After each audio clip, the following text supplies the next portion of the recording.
mga kwatsa. Look. Thank you, Lord.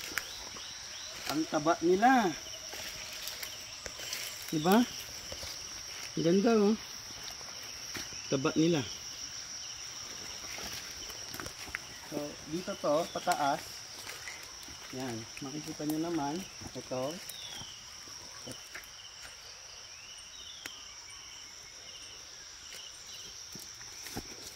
So, ito pa, mga kutsero. Yan. Meron pa doon. Doon. Kasi ito. Malaki. Kakatuwa. Ito pa. Ito yung wild singkamas.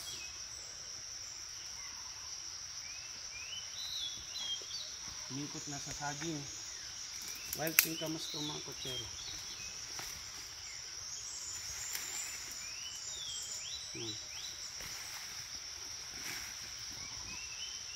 Tara, tignan pa natin doon sa taas.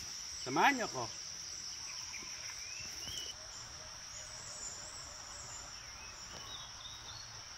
Tapos mga kwatsero, yan. Yan yung mga saging pa din. Meron pa dito.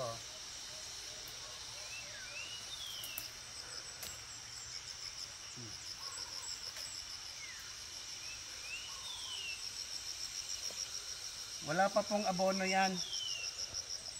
So next week, mag-aabono na po kami dito. So mula tanim hanggang ngayon, bale 39 days na sila. Laki na ng improvement.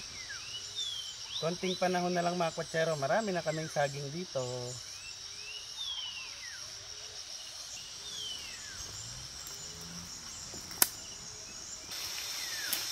Tapos kunin din natin yung mga niyog na nalalaglag kasi mahal yung kopra ngayon, 38 pesos per kilo.